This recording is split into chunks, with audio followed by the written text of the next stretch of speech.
right, welcome to the Krueg Show, everybody. Wednesday night, 6:57 on the West Coast, 9:57 on the East Coast. Dave Lombardi in the house. We're talking Niner football. Niners getting ready to take on the Browns in Cleveland. A lot to talk about. Randy Gregory was in Santa Clara today. Dave interviewed him. I interviewed him. He then went out and practiced. We got 10 topics we're going to hit. Dave, good to see you, man. How are you? Doing great. Did you survive the traffic today? I know that it was probably terrible, but brutal.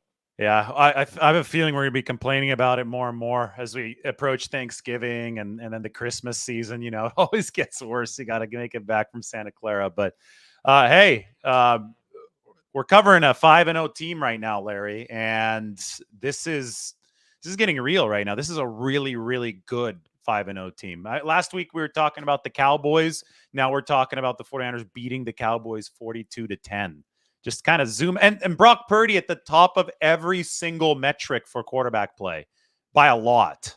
So we have a lot to talk about. It's fun. We to be do on have the show. Ton to talk about, and it's great to have you here. And why don't we start with last week? I mean, how shocked were you that it was 42-10? I did the pregame show with O'Neill on 95.7 The Game, and I told him 30-7. It wound up 42-10. He thought it was going to be a closer game than that. I don't really believe in Dallas. I think Dallas is a bad matchup, or the Niners are a bad matchup for the Cowboys. The Niners can run on Dallas. Dallas can't run on the Niners. I think that's been proven. And so I liked it as a one-sided game. It wound up being one-sided. I didn't think it would be quite as one-sided as it was. What'd you think of the win? Well, props to you for predicting the blowout. I predicted 24-17 Niners. I thought, the last 2 years, they were 6 points better than Dallas in 2021. They were 7 points better than Dallas last season. I knew that the 49ers had improved, but I figured that Dallas would show up too. They were talking this game up. No, I didn't see a 32-point win. I didn't see a 23-point win as you predicted. But what I do understand and how the Cowboys play is I call them front runners last week, and they're a team that's designed to just beat you down when they have that edge against you. When they're playing downhill against you, it's trouble against Dallas. So they have beaten down inferior competition already this season, starting with the New York Giants, moving to the Jets, moving to the New England Patriots. But the Patriots especially are a bottom-feeding team this season. When the land is tilted against the Cowboys, when they're having to play uphill, front-running teams don't do well in those situations. Now, I didn't think they're going to lose by 32 points, but that's exactly what happened against the 49ers. The thing is, once it turned into a blowout, then the floodgates ruptured, right? The floodgates opened and the water started pouring out. Jordan Mason started pointing toward the end zone. 12 yards out. I paused that. I posted a screenshot the other day of Jordan Mason. It was 12 yards out. I thought, in real time, I'm watching. I'm like, okay, he pointed about 5 yards out. No, started pointing 12 yards out. And then he's like, oh, crap, I better score here, or this is going to be a teach tape kind of moment. They're all going to make fun of me in the building. So he put his head down and he scored. But anyway, to me, that was kind of emblematic of that game. The 49ers were celebrating before it was even finished because they had a lot of breathing room by the end of it. And the Cowboys, until they show that they're not front runners, people are going to call them front runners. There's a reason why people are saying that, because they've beaten up on inferior teams and then they get beaten up on by superior teams. So the 49ers right now are the best team in football. I just have to say that. I think they're going to win the Super Bowl if they stay healthy. Now, that's the biggest if of all time, right? Because this team hasn't stayed healthy in recent seasons, but they've had tremendous injury fortune throughout the first 5 weeks of this season. And if you look at the offensive efficiency and you look at the defensive efficiency, you combine those two together, there's nobody that's close to what the 49ers are doing right now. So right now, Larry, I think the main variable to track each and every week is who gets hurt, who doesn't get hurt. Because the 49ers stay healthy, they're right now in a position where everyone else in the NFL is trying to catch them. Eric Branch just makes me cringe sometimes. Today he asked the question, you guys have remained remarkably healthy. And it's like, Corey, the PR guy's like, oh my God. He's just like shaking his head. Shanahan looked like, I don't want to hear that. It's bad form. And nothing against Eric. I'm partly joking here, but it's bad form to be like, you guys have been very, very healthy. It's like, knock on wood, anything can happen. Heck, they could have lost 4 guys at practice today, but it's just like it's like one of those topics that talk about whatever you want, but don't talk about that.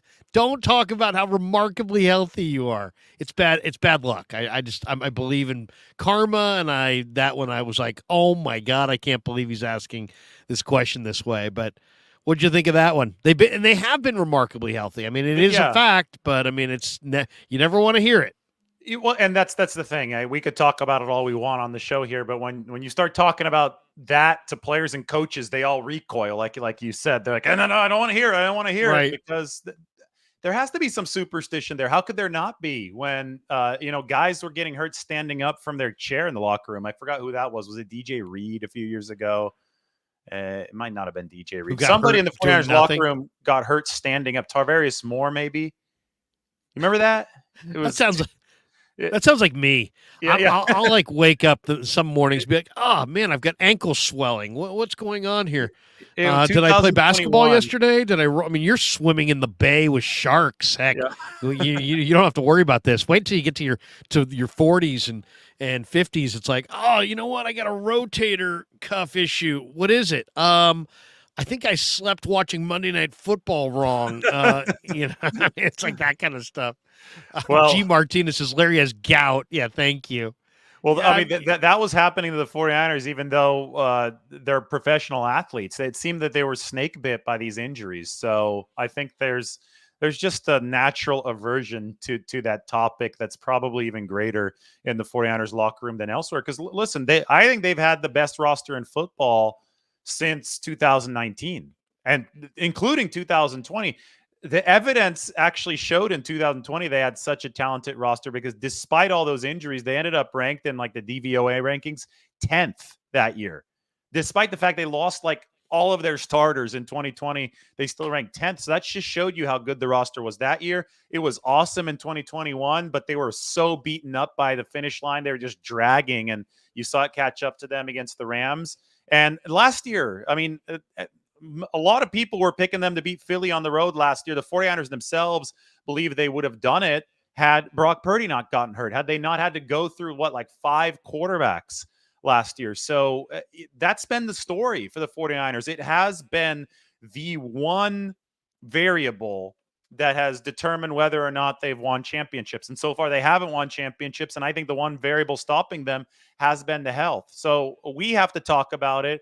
We also have to be careful when we bring it up because nobody wants to hear it close to the building. But this year, I think it's the case, Larry. I really do. The way that they've looked early this season, they are a complete football team. And if they stay healthy, that's my prediction. If they stay healthy, I think they're going all the way. But I it's do the biggest if of all time. So that's all I can say. And there's people that think they're maybe peaking early and this and that. There's a long way to go. You still have got, it's the 11th of October. You've got the rest of October, all of November, all of December, and then you got the playoffs in January. The Super Bowl is not till, February. So you got 3.5 months of football. And anything can happen, and injuries sometimes make no sense. Sometimes they come in bunches. Here's what it is, Larry. Let me one more metaphor, okay? Yeah. They have won the sprint. The 49ers have shown that they're the Usain Bolt of the NFL. They have won the 5-game sprint out of the gate, right? They're the fastest team. But winning a Super Bowl is about winning the marathon, right? So now they've shown us they can win the sprint. Now they have to show us they can win the marathon. And that there's a whole different test behind that, right? It's longevity. It's, staying healthy. It's making sure you don't peak at the right, too early. So you have to peak at the right time. And, we can lead into this. I'm sure you have plenty of questions for me, but I don't think they've peaked yet. I think there's still several areas where they can improve. And I know a lot of what we're going to talk about is about where the 49ers can improve. Yeah. And I agree with you. I don't think they've peaked either. In fact, I don't think that you've seen anybody really play at the top of their game other than CMC. I think McCaffrey's playing incredibly well. I think Ayuk can play better. Debo can be better. Kittle can be better. Purdy can be better. The O-line can be better. The D-line definitely can be better. And, the back seven, we'll see. We'll see. Let's get to the title of the stream. I said, will the 49ers add a player before the trade deadline? A couple years ago, they added Emmanuel Sanders. Last year, they brought in Christian McCaffrey. It seems like John Lynch is really good at the timing of some of these additions. And I was going through the list of Bleacher Report does this every week. Who are the guys that are on the block around the league? And they've got the trade block billboard or big board every week.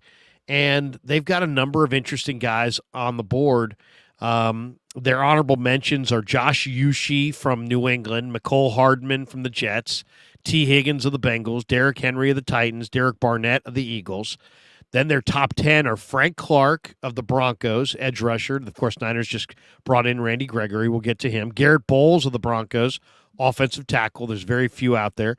Leonard Williams of the Giants, the defensive tackle. Mike Gesicki from the Patriots, the tight end. Jeremy Chin, the nickelback from Carolina. We'll get to him. Hunter Renfrow from the Raiders. Chase Young from the Commanders. Jerry Jeudy from the Broncos. Daniil Hunter from the Vikings, and number one guy on the trade front is Brian Burns, the edge rusher from the Carolina Panthers. So what do you think, Dave? I mean, if you were a wagering man, you know John Lynch well. We both have interviewed him many, many times. If you were a wagering man, do you think John Lynch makes a trade before the deadline? Do you think it's a big trade, a small trade? And then we could get into like what you think they could really add. I mean, this is one of the NFL's best teams for sure. There's not a ton of needs. What are the needs from what you see before we get into whether or not he'll do it? What needs do the Niners have right now? Well, they've already made a trade, first of all, with Randy Gregory, and we were talking about this last week before they made the trade. They have a track record of making trades. I think this is the most aggressive front office in football. Every single season that they've been in power, except for 2018, they have made a pre-deadline trade. Garoppolo 2017, Emmanuel Sanders 2019, Jordan Willis 2020, Charles Omenihu 2021, Christian McCaffrey 2022, Randy Gregory 2023. And Randy Gregory's a big deal because this guy, over the past 3 seasons, in each of the past 3 seasons, he's delivered top 10 pass rushing productivity metrics for edge rushers. So this is a good player. I would say he's a B-list edge rusher. He's not in your Nick Bosa, Myles Garrett, because the 49ers are playing the Browns this week. He's not in that category, but I think he's firmly in that B-list category when he's healthy. And I asked him today,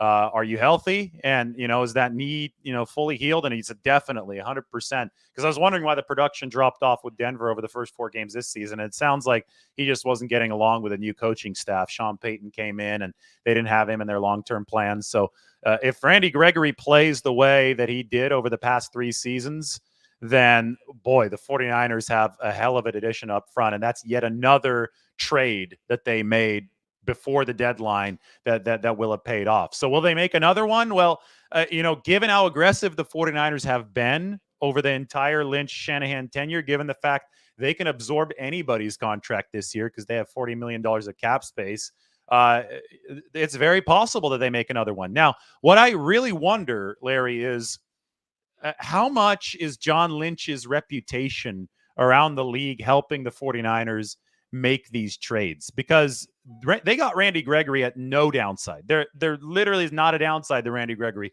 Denver's almost like a free pickup. Yeah, it's a free pickup. It's a pick swap between a 6 and a 7, and the Broncos are going to be a very low 7, and the 49ers are going to be high 6, right? So lower opposite in the round. Opposite. So anyway, there's not going to be a difference, a tangible difference in the pick value that they lost. Denver's paying his salary. Why didn't anybody else cut in line the way that the 49ers did? And I think that probably other teams did try to cut in line the way that the 49ers did. And by cut in line, I mean Denver was going to release him and the 49ers swooped in for a trade. We saw the 49ers do the same exact thing with Zane Gonzalez, the kicker in Carolina earlier this offseason, right? They were going to release Zane Gonzalez. 49ers swoop in with a late round pick swap, and that was just a conditional pick swap, so there was literally no cost unless Zane would have made the 53-man roster, and they're able to grab him and his contract before he was released, before that contract expired.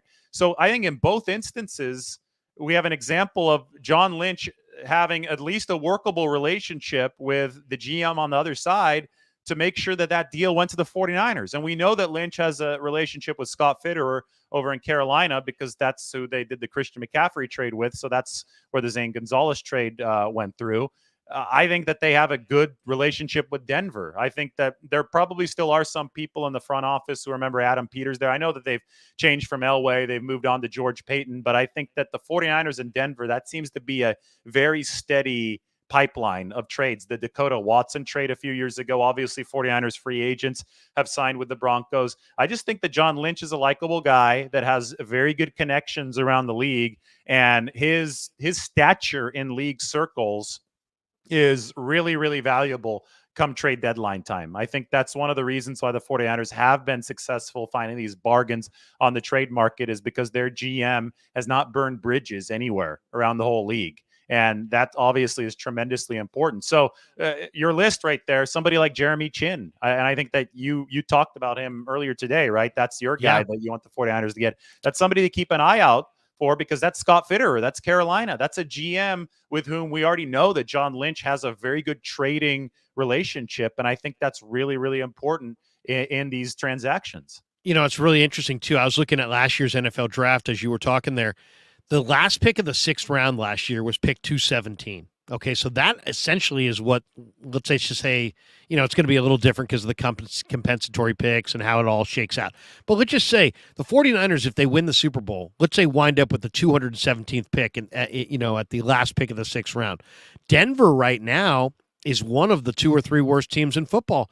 They may have traded literally back from 217 to like 220 and got Randy Gregory and got the Broncos to pay the salary. Yeah. So, I mean, it's an unbelievable. I don't think people even realize what kind of a steal we're talking about. Could you imagine on draft day if you had the last pick of the 6th round? You're just like, you know what? We moved back 2 spots and we got Randy Gregory from Denver. You'd be like, oh, great, and they're paying amazing. They're paying him $14 million, and you're paying him $840,000. Right. So right. It's a phenomenal deal. I look at it this way: what do the Niners need? Okay. I think, you know, they're good at quarterback, obviously. I think after watching J.P. Mason, Dave, there's no doubt they're good at running back. They've got great depth there. They're really deep at wide receiver, so deep that guys like Willie Snead and Tay Martin and Ronnie Bell, these guys don't even get on the field and they all can play. Tight end, even though, I mean, like Zach Ertz is out there, and there's talk that maybe Ertz could be available. I would be interested in Ertz, but it's not like a pressing need. They have a need maybe at offensive tackle, but I don't really think they'll be able to trade for anybody that's better than Colton McKivitz. So odds are you're not going to be able to upgrade there. Maybe you can find a depth piece if you wanted. Maybe another defensive end. I guess you could argue, hey, you can never have enough, kind of like baseball, you can never have enough starting pitching. You can never have enough edge rushers in the NFL. But the guy that makes a lot of sense to me is Jeremy Chin. And I did a video about this earlier today. Jeremy Chin is the nickelback for Carolina. He plays safety, nickelback. He can play linebacker in a pinch. He's 6'3". He's 220 pounds. He played at Southern Illinois. The guy's a freak of nature athlete. 4.45 speed, 153 10-yard split, 41.5-inch vertical, 20 reps on the bench press. I mean, this guy's really, really a good player, and he's playing that big nickel, which Isaiah Oliver was brought in to play. But also Steve Wilks, who's in Carolina, had him last year. Wilks, we know, loves to be creative in his coverages and creative in his blitz packages, and Chin is an awesome blitzer. I mean, this guy can really blitz the quarterback in different spots on the field. And I'm not sure what it would take to get him. You kind of gave me a little bit of the breakdown before the show. He had, would you say 90 snaps out of the slot, 60 in the box? Is that what you said? Yeah, 60 in that kind of glorified linebacker box position this year. Played safety earlier in his career, is on the final year of his rookie contract. But as the league has evolved, we've seen the nickel get bigger again, right? Because the slot receiver position has gotten bigger. which is really interesting. Jawan Jennings is a great example. He plays the slot for the 49ers, and he's a big body. He's 6'3". So I think the 49ers actually were one of the teams spearheading this big slot revolution on offense. It's not just the Wes Welkers of the world anymore, right? When the Patriots were running the really small, shifty slot guys, you got the big slots blocking. That's helping spearhead some rushing attacks because Jawan Jennings is a great run blocker. But anyway, teams need to find a way to match up with these big slots. So you've seen the nickel position get bigger. And I think that Steve Wilks, obviously, he had Jeremy Chin in Carolina, but he also played against Isaiah Oliver. And I think Wilks was a big part of Oliver coming to the 49ers. They wanted a bigger nickel. They went from the 5'9" shutterbugs to Isaiah Oliver is probably 6'1". But Jeremy Chin, I mean, this is a whole new level of size. It's 6'3", 220. Now, the issue with Isaiah Oliver is that the change of direction at that bigger size isn't what you'd want from against somebody covering one of those shiftier slot receivers. So then you run into the opposite problem. You're trying to cover the bigger guys, but they come in with a smaller guy and you can't keep up with him. And that's why the 49ers are running so much, rotations on the back end. That's why Diamaro Lenore is coming from outside to inside whenever it's a shiftier guy. The Cowboys with Kevontae Turpin, speaking of shifty slot receivers, he's 153 pounds. You see that? Right. Yeah. What was he? 5'10", smallest guy in the league. Smallest guy in the league. He got hurt on the play that he scored. I'm not surprised because he's 153 pounds. But what they did is they kind of hid him behind the line of scrimmage, behind the scrum there of guys. And that allowed him to get off the line, release off the line without any contact, without any press coverage. Because if Isaiah Oliver is able to get his hands on Turpin in the line of scrimmage, Turpin's going to fall over at 150 pounds. But he didn't, got behind Oliver and scored. So the Cowboys basically saw the 49ers' strength, and then they played the opposite card. They played with the really small guy, and they were able to beat it. But, I mean, again, these 150-pounders aren't going to last long in the NFL. Turpin only lasted that one play in the game against the 49ers. So the point is you want to be as adaptable as possible as a defense to be able to take on these different body types. And Jeremy Chin has been a very, very adaptable player for the Carolina Panthers, playing the safety, playing that slot position, and playing a glorified linebacker position. I don't know if you'd be able to help them, though, in case they do go up against some more shutterbugs this season, like Kevontae Turpin, because you're just getting bigger instead of Isaiah Oliver. So in that case, you still move Diamaro Lenore inside. And it's not like the 49ers had trouble against the Dallas Cowboys. They gave up that one touchdown. So Jeremy Chin, I would like that pickup, but then it just becomes a matter of price and relationship. Right. And we know that John Lynch has that relationship with Scott Fitterer. Yeah. I mean, what I love about Chin is he's got man cover skills, and he's probably, this guy's got ball skills. He's got athleticism. I think he's a big nickel, and he's showing right now in Carolina that he can be a big nickel or a coverage linebacker. I just really think that ultimately, now if you got to start to kind of hone your view. The Niners are going to be a playoff team. They're a Super Bowl favorite at this point. Who's going to stand between you and the Super Bowl? The Chiefs, the Eagles. And what do the Chiefs and Eagles have? Really good tight ends. Dallas Goedert, Travis Kelce. A guy like Chin could really do a great job against the tight end. You could use him in the sub package. You could use him as a linebacker. You could use him as a safety. You could use him as a nickel.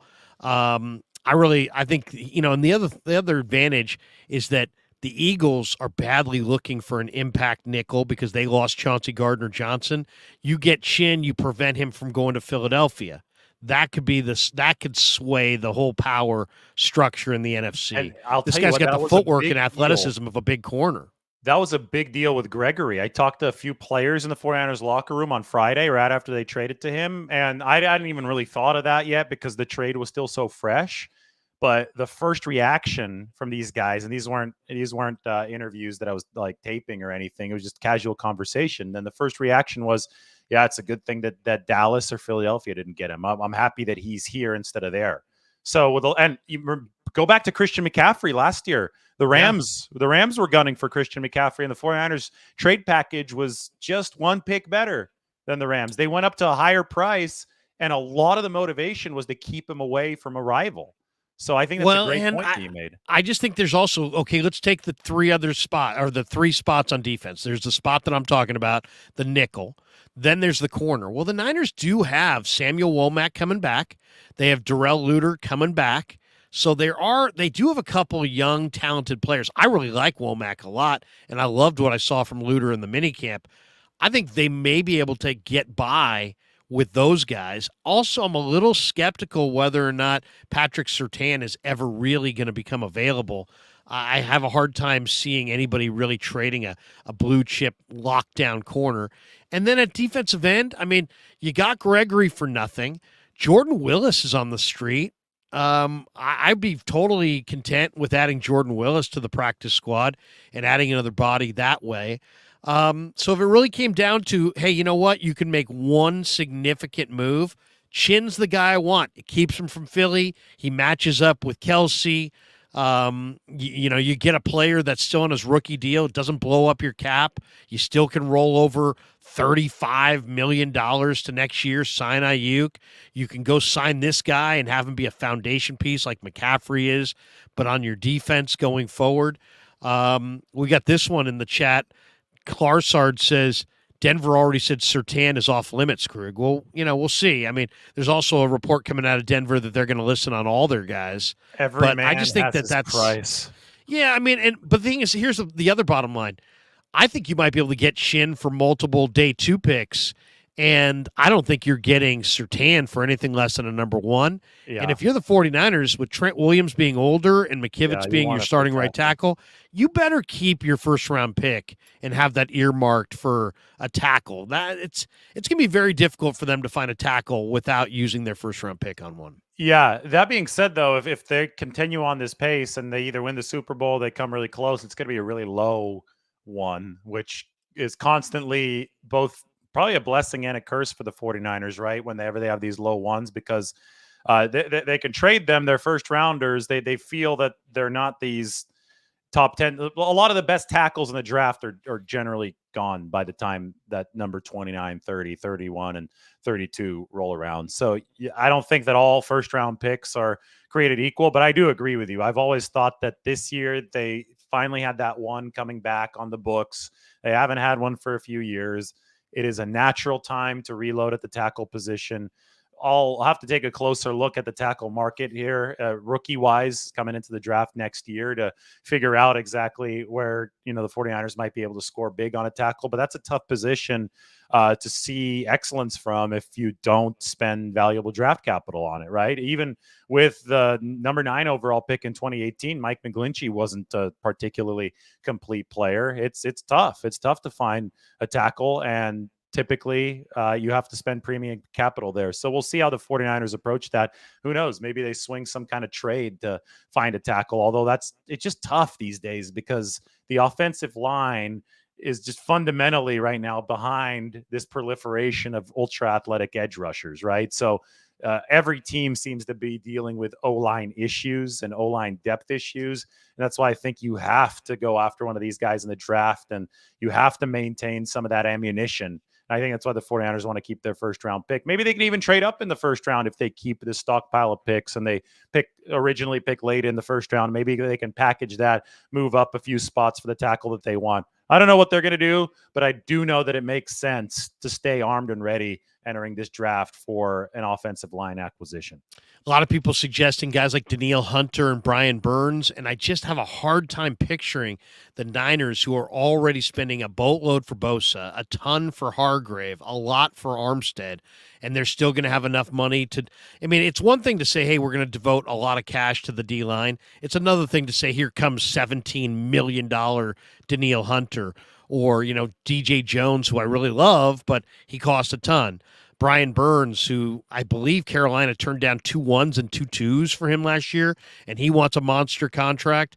I don't know. I don't know if the edge rusher piece is realistic for the 49ers, or if it's even smart at this point to invest that kind of money in one position on your football team. I mean, they have Randy Gregory now. That's again, we talked cheap. about it. Yeah, it was cheap, and I didn't think they were going to be able to land an edge rusher who's been that productive over the past 3 years. I think people aren't quite realizing how good Randy Gregory was over his last 2 seasons with Dallas. And then before he got hurt, before he had the meniscus injury with Denver last year, he was even better than those 2 seasons with Dallas. They changed coaching staffs. He came off the surgery. He wasn't very good over the first 4 games. But guess what? Nobody in that building has been playing well on the defensive side of the ball for the Denver Broncos. I mean, it's been atrocious for the Broncos. So that if you're looking at sample sizes and trying to figure out what kind of player Randy Gregory actually is, I think that logic tells you can probably throw out the first 4 games of this season on a historically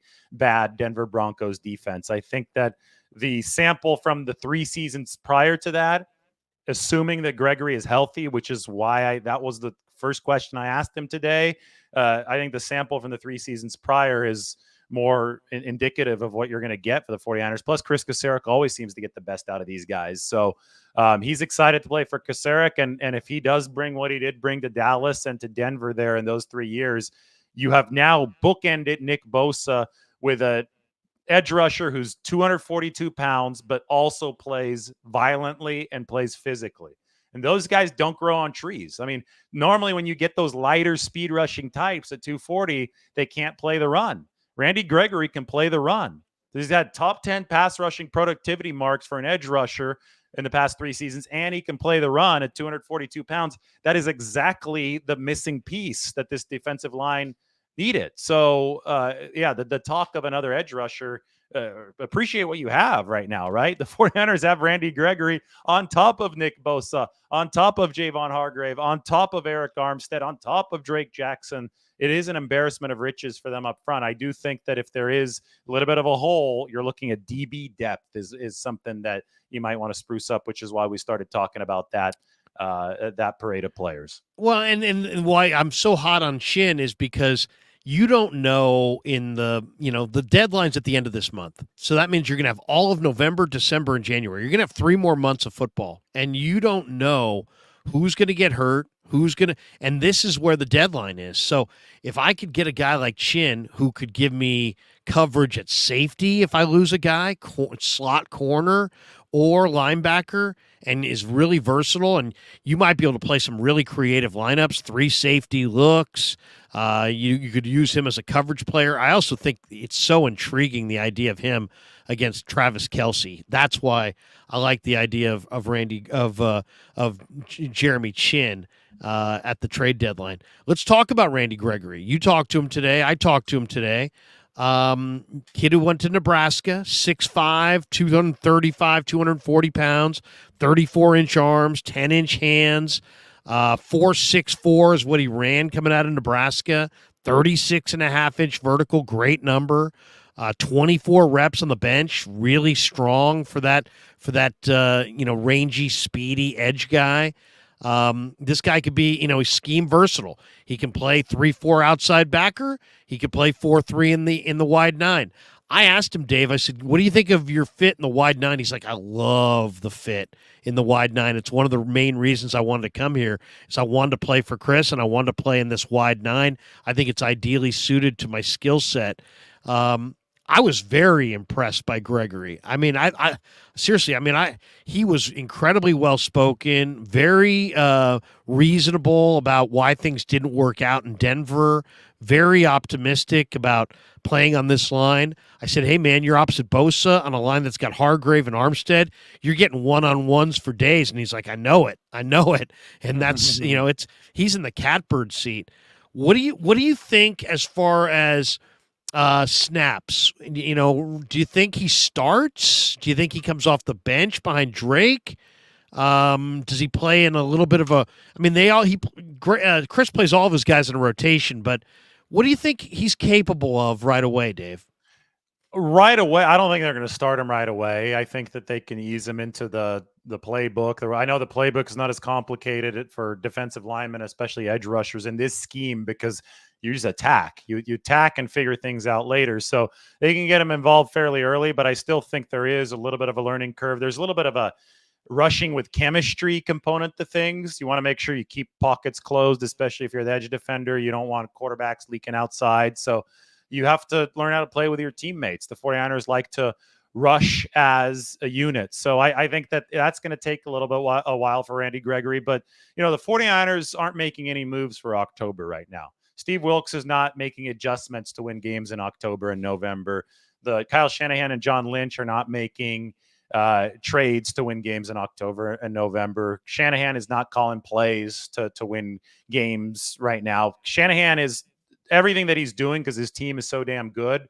He's doing to set stuff up for January and potentially February. So all of this, I mean, yeah, the plays that you call right now, the setup plays in December, January, and February, they're probably going to work right now because those are good plays and you have good players. But the 49ers are not focused on the tree. They're focused on the forest. They're focused on the big picture. And I think with Randy Gregory, if you can get him fully involved, fully firing by December, January, and then obviously February, when that Super Bowl rolls around, if the 49ers can make it, then that's exactly how you'd want to execute the aftermath of this trade. So I don't know if he's going to start or not. I do know that he gives the 49ers an option in the turbo package, right? When you have a 242-pounder who has a really good get off and can also play the run, so he could stay versatile enough to give you some early down snaps. But I also know that they really like the work that Clelin Ferrell's doing against the run. If they're going against the run-heavy team, they can start Ferrell out there in the base 4-3.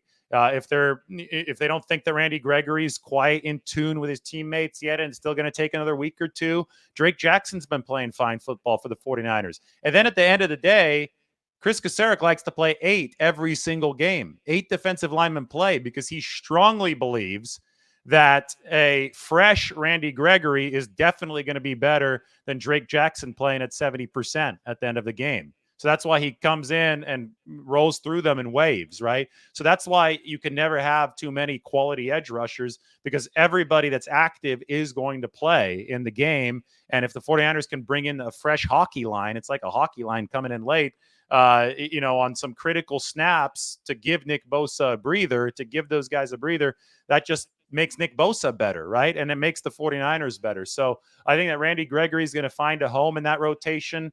I think that his role might evolve over the course of the year, but as long as it evolves into a place of peak efficiency by December and January, I don't think anybody cares what his role is going to be in October and November because the 49ers are playing the long game right now, and they should be playing the long game. Yeah, and I love Gregory at Nebraska. He was thought to be this guy who just needed to work on technique. He's everything you're looking for. He's tall. He's got long arms. He's got that sinewy, strong build. He bats down passes. He's stronger than you think at the point of attack. The guy's got the frame to add weight, and he's a competitive player. He's a tough player against the run. You kind of already mentioned that. And you can see the explosiveness in his hips. He's really, really solid rushing the passer. And, I love the second gear. He can close and flatten to the quarterback. He can bend. He's got really quick hands. He doesn't have to win with his initial rush. I love watching this guy. This guy can counter. He's got phenomenal coordination with his feet and hands. He's tough. He'll take on guards, pulling guards. He'll keep low pad level. I just think that Gregory, it was an unbelievable pickup when you factor in the cost. But I also, just from talking to him today, it's like, here's a guy who's like, you know what? I'm in the right place at the right time. Denver was going young. Denver was thinking about developmental. And they're on the hook for all the cash, and yet the Niners, I think, are going to wind up getting the benefit. And then you got Chris. And, let's be honest here. Chris is worth his weight in gold. He made, Samson Ebukam a ton of money. He made Jordan Willis money. He made Amenahue money. He made Arden Key money. And I think Gregory's gonna have a resurgence under Chris, especially on this line. Especially, to me, it's like, the other thing, Dave, is that if you have Bosa and then you have Armstead and Hargrave, 2 of those 3 guys typically are going to get doubles. And so if you really want to maximize your production on your D-line, the guy opposite Bosa needs to be a speed guy. Because if you can stretch them wide like that, now you've got big gaps for Warner and Greenlaw to shoot through.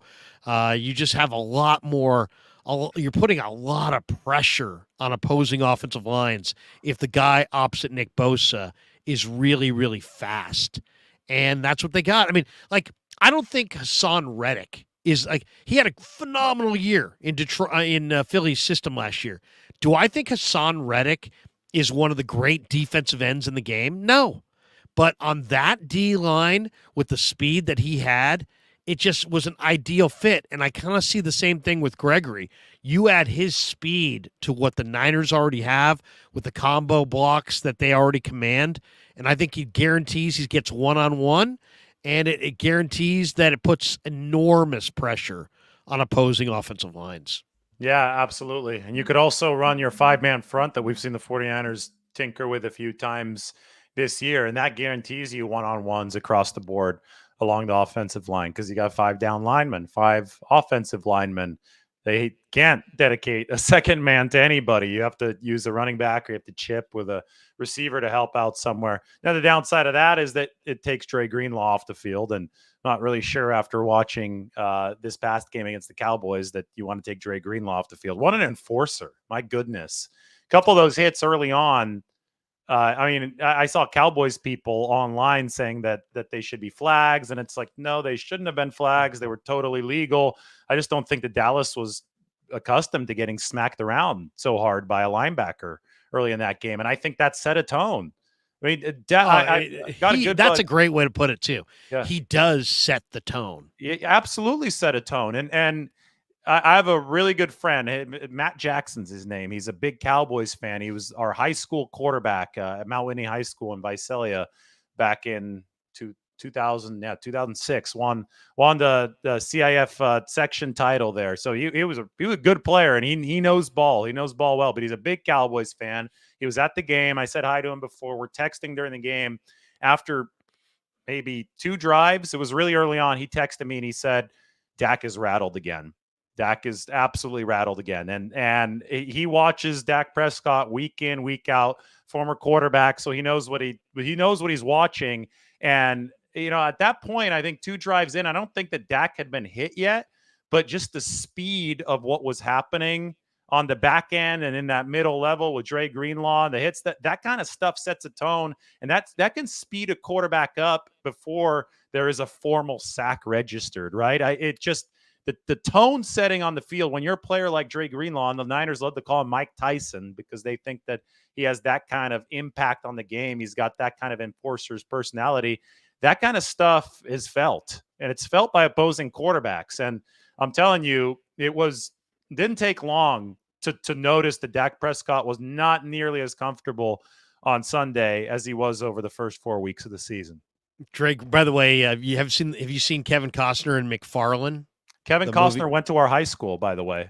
Did you see that, McFarlane? Yeah. It's about Matt. It's about the runners in the Central Valley, including Mount Whitney. And my sister's husband went to a different school. He didn't go to Mount Whitney. I forget which school he went to, but he went to school in Visalia. In Visalia, yeah. Redwood, Golden West. Maybe it was Redwood. Maybe it was Redwood. But or maybe it was Mount Whitney. But he's a little bit older. Kevin Costner went to Mount Whitney for a year, and we shared great movie. One of the same teachers. She would always tell us stories about Kevin Costner being in her class. So that was cool. But that's where Matt Jackson went. He's living out in Walnut Creek now, and he's a Cowboys fan. But he said before the game he thought the Niners were going to win by 2 scores. He didn't think the Cowboys were going to be ready for what the Niners were bringing. And then he was shocked though. You were the closest as far as your prediction goes, Larry. Even he was shocked that it was a 32-point game. Dre Greenlaw, by the way, one of the nicest guys on the team, walked by me in the locker room today. He's like, "Hey, what's up, bro?" I'm like, "Hey, what's going on, Dre?"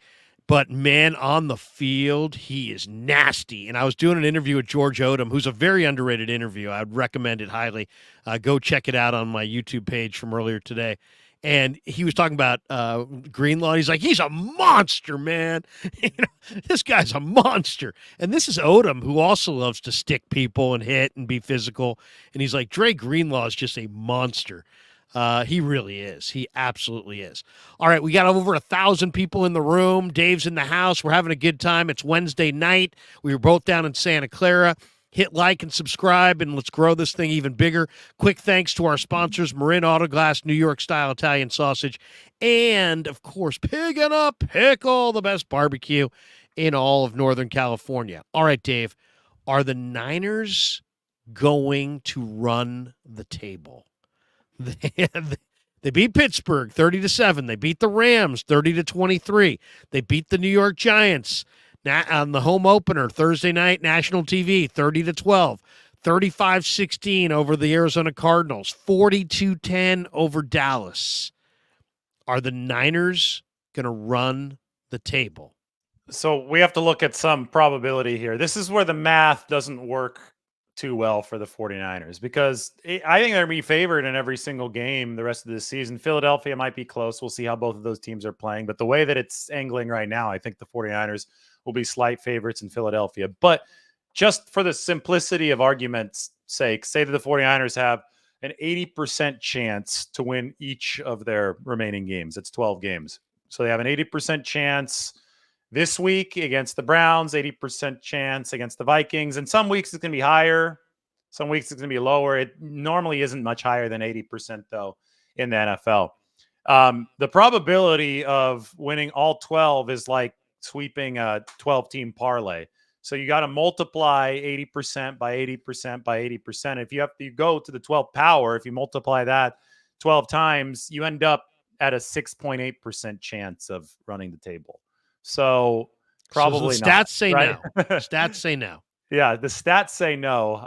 But that what did you predict at the beginning of the year? Because I had them at 11-6. I think I predicted 12-5. I predicted it. 12-5. Yeah, Okay. yeah. They went 13-4 last year, right? And I figured there might be one extra loss in there because the travel is really brutal this year. They're playing a first place schedule this year. That's tougher too. So I just figured, 12-5, they'll win the division, and that might be enough for the 1 seed. It might not be. We'll see how the rest of the league does, kind of thing. But I think they're going to be better than 12-5 now. That's for sure, because Purdy's taken a jump that's even greater than what I thought he was going to take. I thought he was going to be better. He was already really good last year. I thought that would take a step up, but he's playing as the best quarterback in the league right now. I don't know if that's going to hold up. I think it will stay within the top 5 for sure. And if that's the case, combined with a really good defense, that's enough to be a Super Bowl favorite, right? But going 17-0 is a different story, because you have to beat that probability. And it's really, really hard to beat that probability, because at some point you're going to have a sleepy day. You're going to have some bad luck officiating wise, turnover wise, and stuff will snowball against you. Now, there could be a day like that the 49ers win on anyway. And when that happens, it's kind of like a perfect game, right? That's like when Gregor Blanco makes the catch in Matt Cain's perfect game. When there's something that's supposed to be a hit, or in this case, that's supposed to be a loss, that turns into a win, and that might happen here in the next few weeks, that's when we can start saying, "Ooh, will this team go 17-0?" Because they've dodged that bullet, right? They've dodged a bullet that they were supposed to lose. They won. That hasn't quite happened yet. We're still so early in this, so it's still much less likely than it is likely. Well, okay, so let's go through it real quick. Okay, so you get Cleveland this week, and they sound like they're going to have, is it Philip Walker, or is that name? PJ Walker. PJ Walker at quarterback. They still have a killer defense, Denzel Ward, Myles Garrett. It's in Cleveland. Who knows about the weather? It might be rainy. Could be wet. Then you get Minnesota. In Minnesota, they're not going to have Justin Jefferson. So that's easily their best player. That will hurt them. Then the one that I think is kind of the hard game that nobody's talking about is October 29th, Week 8 against Cincinnati. Just from the standpoint, the Niners are going to play Monday, October 23rd, on the road in Minnesota. They're going to have a short week and have to travel home from Minnesota on the short week. Cincinnati has a Week 7 bye. So they're going to roll into that game with like 13 days of rest and probably desperate to get a win because of their slow start. So I think that Cincinnati game on paper is really, really tough. Yeah, it's not an 80%er, let's put it that way. Yeah, I mean, you remember that article from earlier this offseason about the rest advantage? That was a major rest disadvantage for the Niners in that game. Well, Then they have one this week too. Cleveland's coming off a bye. That's true. That's true. Yeah. So that's big. So both these Ohio games are going to be tough. And then Jacksonville, of course, Cincinnati's going to be at Levi's, but against the Ohio teams. Then you get after the bye week, Jacksonville on the road. They're, if you catch them on the right day, you might be able to blow them out. I saw Houston destroy them in Jacksonville. And in November, if you're going to play Jacksonville, in Jacksonville, Florida, middle of November, that's great. That means it's a reasonable weather. You don't have to deal with the terrible weather. But they're a very talented team on both sides of the ball. Anything can happen there. And then to me, what's really hard is you get Seattle on Thanksgiving there, and then you get Philly in between. Then you get Seattle again. And Dave, you know this. I mean, it is really difficult to beat an NFL team twice in a 3-week span. I just think that to me, if the Niners get to week 15 against Arizona and they're still undefeated, then I think they run the table. But if I think the loss comes somewhere between, and I'm not expecting a lot of losses. I'm expecting 1 or 2. I'm thinking 15-1 or 16-1, 15-2, something like that. But I think it comes somewhere. The losses come somewhere between week 6 and week 14. If the Niners get to week 15 and they're still undefeated, then they get Arizona on the road, Baltimore on Christmas at home, which could be tough, but still, at Washington, and then the Rams at home. I think the trouble spot starts right now and goes through week 14. They get to week 15, they're going to run the table. I think that primetime games at home against Central and Eastern time zone teams are like the inverse of the early body clock starts for West Coast teams going out to the East Coast. The 49ers seem to have a big advantage in those, right? So we've seen them they just blew the doors off of Dallas in a primetime game at home. I think that just is so much more agreeable to obviously travel-wise, it's better for the 49ers. Body clock-wise, it's better. But they do have these rest disadvantages starting this week against the Browns and then against the Bengals that I think are significant. And then the miles will add up over the course of the season. They're flying, and this is typical for San Francisco and Seattle because those are the two outposts, especially Seattle, that are further away than anything else in the NFL. They're flying about 30,000 air miles this year, which is enough to circumnavigate the globe. And only the Seahawks are flying 1,000 or 2 more. So that kind of stuff, I think, starts to have its real wear and tear on you toward the back half of the season. And you would think that at some point fatigue might get you. That being said, if you stay as healthy as the 49ers have, and I don't think they will, I'm knocking on wood because nobody likes injuries anywhere. Everybody wants to see all of these teams stay as healthy as possible. But if you stay reasonably healthy, you have depth and you don't have to start going to very unknown commodities on special teams. That was a big issue, right? In 2021, all the injuries, they're going to unknown commodities on special teams.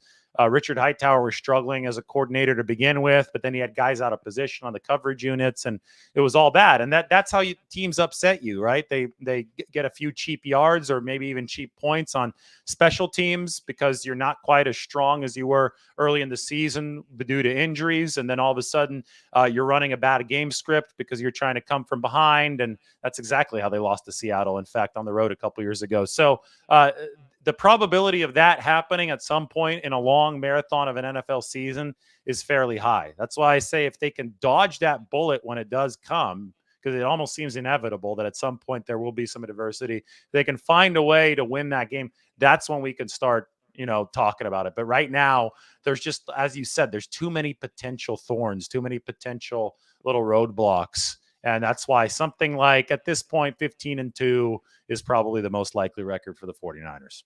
By the way, hello there says, why only 33 likes? WTF? We got over almost 1,100 people in the room. If everybody could take a quick 30 seconds and hit a quick like, we could probably boost this stream dramatically. We got problems if our listeners take 30 seconds to hit the like button. More like Yeah, 3. seriously, Yeah. hit the like button, and let's boost this thing. We'll get up to 1,200 or so people in the room. By the way, this also pretty good. Hello 65 says the Los Angeles Dodgers are an absolute mess. Checking in on the baseball score. Game 3, NLDS. Diamondbacks 4, Dodgers nothing. Dodgers went 162 in the regular season, and they are on the verge of getting bounced by the Diamondbacks in the division round. Is that How best of 5 sweet. still, the division round? I believe It so, and they're is? down Wow. 2-0. This is game 3, so huge, huge to see the Dodgers potentially get bounced. All right, one topic that we got to hit here, and I really don't care if you love the Niners, you love the Niners. If you love another team, great. If you want to predict some other teams better, it's October, right? I mean, there's a lot of ball left, but Ross Tucker went on 95-7 the game. And the former NFL player still feels the Eagles, who are the defending NFC champions, are still better than the 49ers. He says, as good as the Niners are playing right now, the Eagles still have the better offensive and defensive lines. They start every game they play on third base. Even though the Niners are very good at both, they're still not as good as the Eagles up front. The Eagles have Jason Kelsey, one of the best, maybe the best center in the league, Lane Johnson, who's an all-pro first-teamer. But these guys are a little bit old at this point. The Niners have Trent Williams at left tackle, who's an all-pro in his own right. The Niners took Hargrave away, now have Gregory and Bosa, Hargrave, and Armstead. I'm not sure if I would say the Eagles' defensive line's better. What do you think? I mean, how do you compare, Dave, the Niners and the Eagles at this point, if you could be objective on this? Well, Jalen Carter has been really good for the Eagles. That was huge and has been huge for them because they lost Hargrave on the inside. They got Jalen Carter. Now, the question is, how does Jalen Carter navigate the marathon of an NFL season? Because as a rookie, he's only played in max 12, 13 game seasons. The 49ers have had to play 20 in each of the past 2 years. We saw Drake Jackson hit an absolute wall. So again, it shouldn't be who's better right now. And I think the 49ers have been better than the Eagles, even though they're both undefeated. They've been better efficiency-wise, but that shouldn't be the question anyway. The question is who's going to be better in December, January, and into February. So my question is Jalen Carter going to be able to play dominant football for the whole year? Because we know Javon Hargrave can do that. He's been around the league for a while. He did it for the Eagles last season. Adding Randy Gregory was really big for the 49ers in that arms race if you're comparing defensive lines. I do think that a huge point of concern for the 49ers, especially as they relate to the Eagles, is the strength of the offensive line. I mean, Philadelphia's got a really good offensive front. There's no way around it. Are they aging a little bit? Sure. Is that going to affect them later in the season? Maybe. But the 49ers can only control what they can control. They have the personnel in the building to make a really legitimate run at this. And the question is, how much development are we going to see from Spencer Burford and Colton McKivitz over the course of the season? Because I think we've already seen quite a bit. I think it was a really rough start for both Colton and Spencer in Pittsburgh. And I think that this was a really good game against Dallas that they played. It was a great measuring stick because in January against Dallas, the 49ers, the right side of the offensive line got skunked by the Cowboys. Micah Parsons was overwhelming Mike McGlinchey. Daniel Brunskill gave up 3 or 4 pressures, a lot of them to Osa Digizua there on the inside. Spencer Burford did play against the Cowboys, only gave up 1 pressure in January. He played the full game here, gave up 3, but I think that they were just much more stable at right guard than they had been in January. And the big thing for me is that McKivitz was better than McGlinchey was against Micah Parsons and company. And it's only week 5. And McKivitz is still a relatively inexperienced starter. Burford is still a relatively inexperienced starter. If they continue to build and they turn that right side of the offensive line, not necessarily into a strength, but into just a decently formidable part of that line, so it's not a liability, well, then, yeah, they may not be as good as the Eagles up front, but they'll certainly be good enough to support the rest of the talent on the team. And the 49ers, I think it's undeniable that they have the most A-list talent out of any team in the NFL. So their offensive line really just needs to play things to a draw to let the rest of the talent sing on this football team, right? And that's going to be the question. At the end of the day, that's going to be what determines whether or not the 49ers, the Eagles leave the NFC as champions. It's a cumulative kind of thing. It's who has the strongest overall team. And that 49ers one weakness and Philadelphia's most pronounced strength is up front. But seasons are long stories. Every week is a chapter. The 49ers have to keep on stacking chapters of improvement for the right side of that offensive line. Yeah, Eagles have two new coordinators. Also, Fletcher Cox is long in the tooth. He's hurt right now. Sidney Brown's hurt. I think the Niners have the better D line, to be honest. I like Jordan Davis, but Hassan Reddick, Josh Sweat are good players. I don't think they're anything close to what Bosa is. And Jalen Carter is special, but you're right. Let's see if he can. Let's see what he's got at the end of the year. And then at the second level, I mean, the Niners have Fred Warner and Dre Greenlaw. Those guys are all pros. The Eagles have Zach Cunningham and Nicholas Morrow. I also think that's another reason why I want to see the 49ers grab a Jeremy Chin, because the Eagles have Mario Goodrich starting at nickelback. Vontae Maddox is hurt. Chauncey Gardner-Johnson's in Detroit. And they don't have that nickelback. And I just think the Niners are playing better. I think they are better. And I think they'll beat them head to head in Philly. And I think ultimately when it comes time for the playoffs, there's going to be a round two of Niners Eagles. Dan Orlovsky, in a conversation with Rex Ryan and Greeny on Get Up the other day on ESPN, said if you put Mac Jones in San Francisco, he would be Brock Purdy. Rex Ryan lost his S. He's like, what? That's disrespect to Brock Purdy. Brock Purdy's playing like Joe Montana right now. And he just basically threw it back in Orlovsky's face. He's like, Danny, what are you seeing? What are you watching? What are you saying? He lost it on ESPN. I mean, come on. How do you say that? New England just went 1 for 14 on third down conversions. That's the quarterback down. You can't say that Mac Jones would be playing as well as Brock Purdy right now. Come on. That's crazy. It's brutal. It's disrespectful. It's not tethered to reality. You look at any of the tape, and then sometimes tape can deceive us because we're looking at it with bias, right? So that's why we have the metrics to show us, okay, who's being efficient and who isn't. There is only one quarterback in the entire National Football League who's delivered on average plus efficiency on plays that have been perfectly covered. And it's Brock Purdy. And that blows up every single argument about him needing Shanahan's system and the 49ers talent to look good. On plays that have been perfectly covered, again, there's only been one quarterback in the NFL who has made something out of nothing. Who hasn't, when stuff is perfectly covered, it's supposed to be inefficient, right? It's perfectly covered. Brock Purdy has made something out of nothing consistently through 5 games. He is also the most efficient quarterback in the league when it hasn't been perfectly covered, which means that when Shanahan has schemed something good up for him, he has connected, which should not be taken for granted. The bottom line is that Purdy is head and shoulders more efficient than anyone else in the league right now.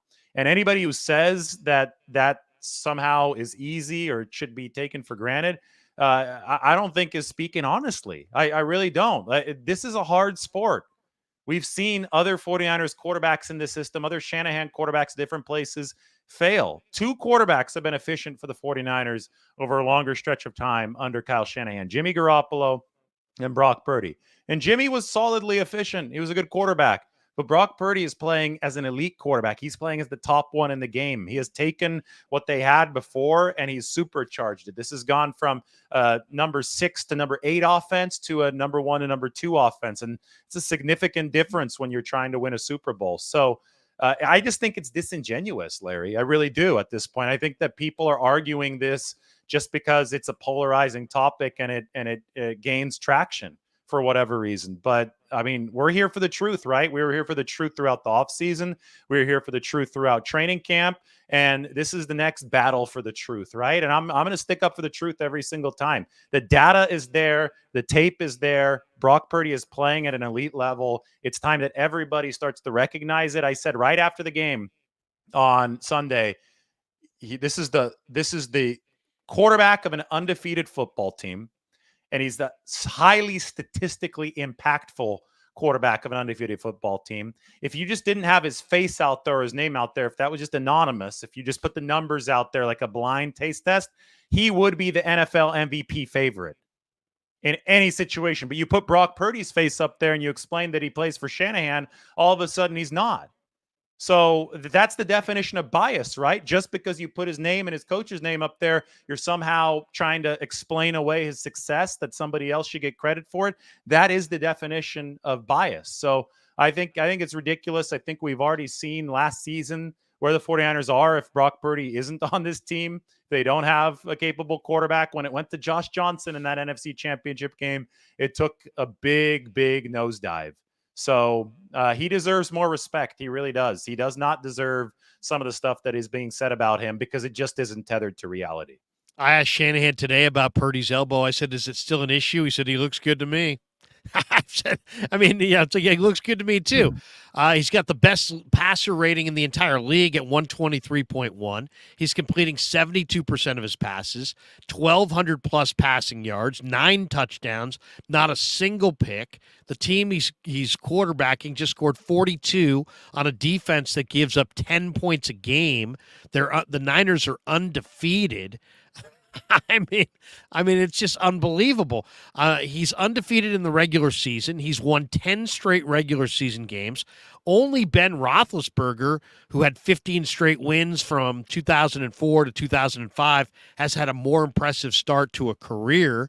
I mean, I don't know what else the guy can do. The guy, to me, people say, well, is Brock overrated? Is he as good as his numbers? I would say, Dave, he's better than his numbers. Why? Because he is 32nd in the NFL in fourth quarter pass attempts.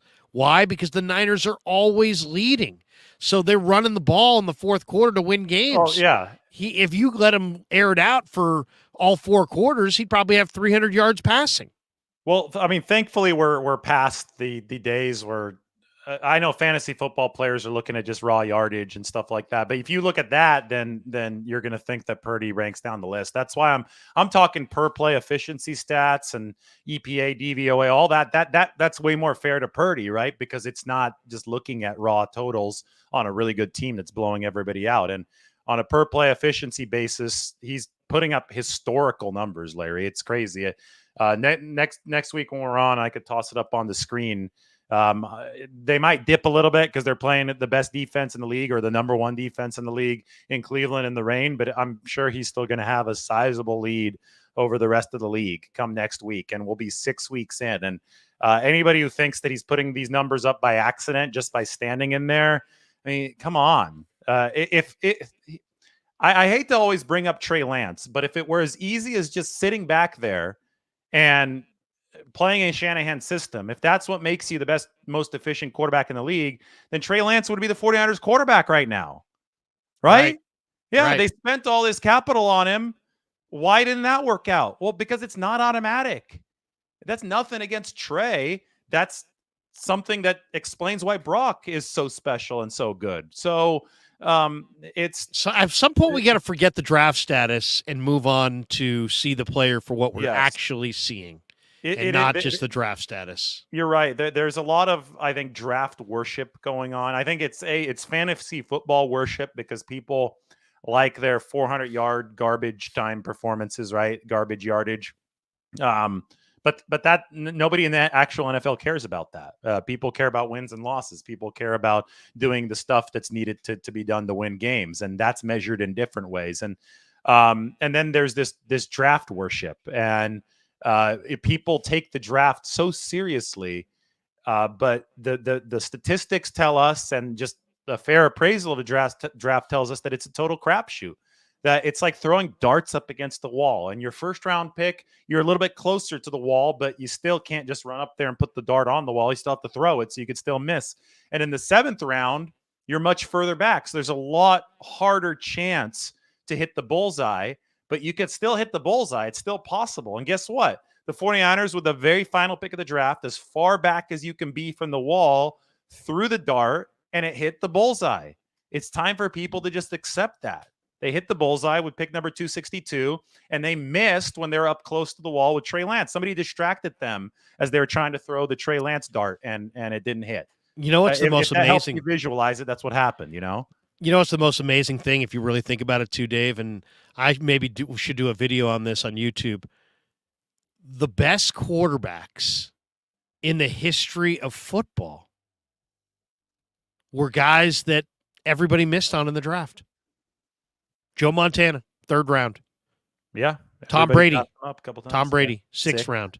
Yeah. So we shouldn't be shocked that Brock Purdy is playing at a crazy level because the 2 best ever were guys that everybody missed on. And now you got this kid playing incredibly well. All right, 2 last ones before we get out of here. Fred Warner, Defensive Player of the Week. Dre Greenlaw is absolutely, he's like a danger to offensive players. The way he threw Pollard down like wet tissue paper, it was ridiculous. But Dave, you've seen Willis. You remember Bowman. You didn't cover the Niners then, but you were in the Bay. You were down at Stanford covering Stanford.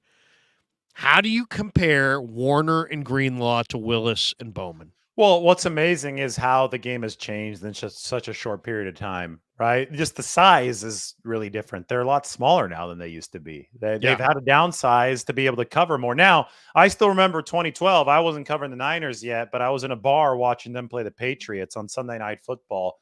And New England was running with Brady. They were running the spread offense. And the 49ers did not take either one of those 2 linebackers off the field.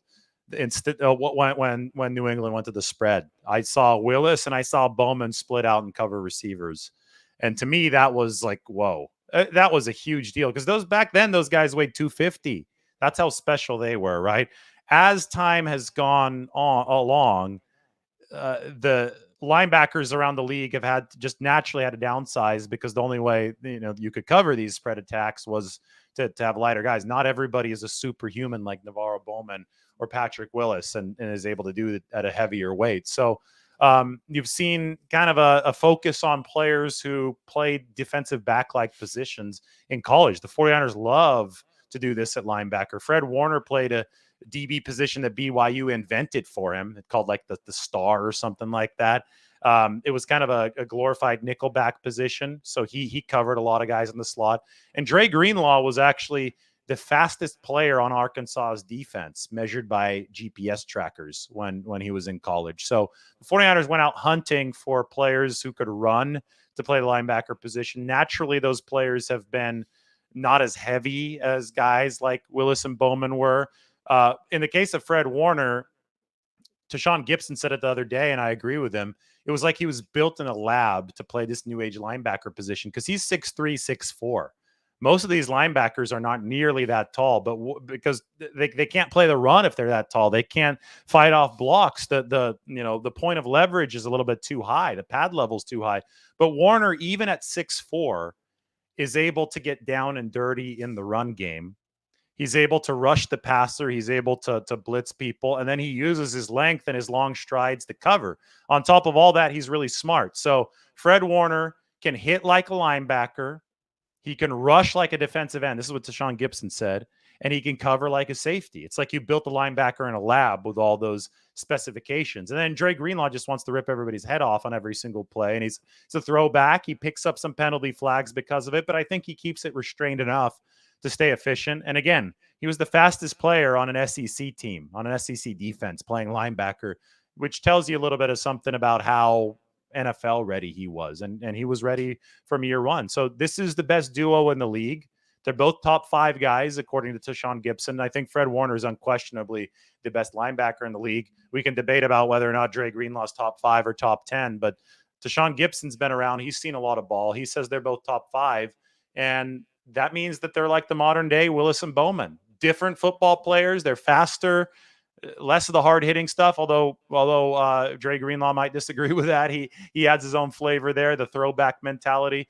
But they fit into today's game very well together. And I think that they have taken on that torch from Pat and Navarro very effectively. I love Pat and Navarro. They were special, but I'll say this. Warner is the best coverage linebacker I have ever seen. And as far as Greenlaw, he's fast and he's nasty. All right, last question, but first let me get rid of these supers. R49Y says we should trade for Chase Young. Okay. Like that idea. Hector Valverde says Purdy can throw everywhere. With Jimmy, it was a mostly over the middle, which led to guys taking a lot of big hits. Maybe not taking those big hits lets them stay healthier. That's a good point. R49Y says Chase Young or Brian Burns. We need more sacks. Michael Alanis says I think a 4-3 vertical. What's whoa? He says vertical. We should trade for at the deadline, maybe wide receiver. We should trade for at the deadline to open up even more. Larry, you even asked Kyle how important speed is if E-Man ran 4.33 in Super Bowl 2019 and caught up to the pass. So he wants a 4.3 vertical receiver. I'd take Rondale Moore. I'd take the kid from the guy from the Jets, McCole Hardman. I could see something like that. Beat LA Durham 20 says David, really enjoy your pregame videos of Debo and Trent leading the walkout. Any chance we could get more of those? Dave does that every week. Yeah, you get every road game. They don't happen at home. At home, they don't have the walkout. At home, they go through the tunnel and then they're introduced one by one. On the road is when they have it. So they haven't played a road game in almost a month. So I love that, by the way. And I was talking to George Odom about that. He's like, I'm right behind those guys, man. We're setting the tone. And then George Odom is amazing. Oh, he's George great. George Odom is the quintessential star special teams player. Those guys have to be tough as shit. Like, I mean, those guys, he's awesome. Huh? He's awesome. He's fun to interview too. Jesse Wade said, in my humble opinion, I'd like to see us lose week 15 or 16, which would give us some serious fuel for the fire to get us motivated. Piss us off. Quest for 6. I can understand that. That I think makes sense. Rome 33. Can we get a kicker to get the ball into the end zone? Okay. We're on Moody, Jake Moody. Jimmy J says Larry saw the Panthers SI today. Say they see the return for a Chin trade being no better than a 4th and a 6th. If so, more reason for John to do it. If you can get Jeremy Chin for a 4th and a 6th, forget you should do it. You freaking better do it. I mean, my God, if that is true, I think that's a little low. I would say it would be like a 3rd and a 5th, but I'm doing it. Batman 29. Brock, are you not entertained? Purdy, I like the Gladiator reference. Blind Tom 61 a few weeks ago. You said there's probably 10 better quarterbacks than Brock Krug. Do you still feel that way? I have him at 8, and it's probably going down by the minute. I'll say that. It's going down by the minute. It's also not just who's better than him, it's who fits what the 49ers are doing, because it's inherently a system game, right? And he fits what Shanahan is doing so perfectly. And we know that Kyle is so particular about his quarterbacks. And there's only, looking at it honestly, there's only a couple guys I'd actually trade him for. Mesro01 says, do you think the opposing teams are targeting CMC, helmet to helmet, face mask, etc.? Kyle was actually asked this question and said no. Dave, do you think they're targeting him, or do you just think that he's a great player and it's a physical league? I think Kyle had the best answer. He said that they're desperate to stop him. And when you're desperate to stop somebody, it could go into illegal territory because you're flailing at him. You know, there's a lot of flailing happening, and McCaffrey's running everybody over. So it's very rare. I know 49ers fans are probably a little sensitive about this, given the Bounty Gate stuff from New Orleans back in 2011, but I don't think that's happening to McCaffrey in this case. David will like this, according to Flav. Hey, Flav, what's going on, bro? He says, Purdy is lapping the league at over 0.5 EPA per play. That's almost as much as Tua Tagovailoa and Patrick Mahomes combined. Only 19 other players are even over 0.1 EPA per play. I mean, it's absurd. He's breaking the scale right now. I mean, special player. Yeah, it's special player, special system, special supporting cast. It's a special team. I just feel that people have lost, maybe it is fantasy football, but they've lost the appreciation of the essence of football, which is a team sport. And when you see a machine operating as efficiently as the 49ers are right now, what's wrong with giving credit to everybody, including the most important piece, quarterback, right? I just don't get it. You know, people always want to single out for blame and for credit. Why do you have to single everybody out? Why can't everybody take the blame in a team sport? Because that's the truth. Why can't everybody get the credit? That's where I stand. Chris says Brock is destined to be the next Niners chosen one. All right, Dave, great stream. Final question. Who in your mind is the most underrated 49er? Underrated. Tashawn Gibson. He's 33 years old, has 33 interceptions, playing fantastic football, being paid, I think, $2 million this year, maybe even a little bit less. The reason there wasn't much of a market for him was because everybody thought that he was going to fall off last year, and then he didn't. Then they said, okay, he's definitely going to fall off this year. He hasn't. Great guy to talk to. A little bit. He's not as loud as Sherman, and not as big of a name, so he's not up there on the podium. But as far as talking to a guy who's not afraid to speak his mind and who can be kind of like the uncle in that locker room, I know they call him Uncle Sherm. Well, Uncle Gibson now, I think he fits into that role. Tremendously underrated, big part of this football team. 35 career picks, something like 33. That, right? He's 33 years old, and he just got his 33rd career pick. Yeah, and he's been on some really good defenses. That 2017 Jacksonville defense was lights out, too. Except for when they played the 49ers. Right. I'm going to say John Feliciano.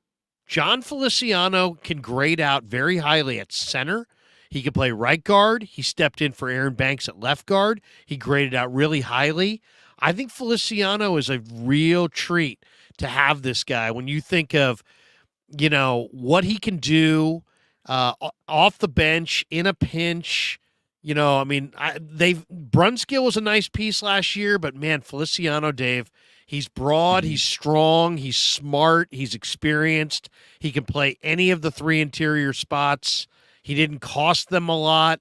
I think he's huge. I think that addition is quietly very important. That's a good one. I agree with you. Yeah. And last, Super Flav says the pass to Ayuk 2 seconds before he came out of his break over the linebacker in front of the safety almost made me have to change my pants. Casuals think throwing it 50 air yards is harder, though. Yeah, what can you say? And one last Super G-Code Travels vlog. 49ers already fueled by two past NFC lost. What? Two past NFC championship game lost. Yeah. Go undefeated. Wow. Dave, awesome stuff. Tell us what you got cooking on your channel the rest of the week. I know you got stuff that you're doing, lots of video or lots of live streams and all kinds of stuff leading up to game day. What do you got cooking? Yeah, and I got some articles coming out too. I got one today about the 49ers against the #1 defense up on the Athletic of the Browns. Then I'll probably be writing something about Brock Purdy and the offense here. So I always have I try to make it very in-depth as far as the breakdowns go analytically, because what we're seeing right now from the 49ers is borderline historical. So just trying to capture the moment. So stay tuned. Check it out on Twitter. All the links to everything are there. What a season. What a season this has been. What a season this is going to be. Thanks to Marin Autoglass, New York Style Italian Sausage, and Pig and a Pickle for being the title sponsor of the Krueg Show. For Dave Lombardi, I'm Larry Krueger. Peace. Yeah, never met a man I've been scared of. Careful, you gon' get exactly what you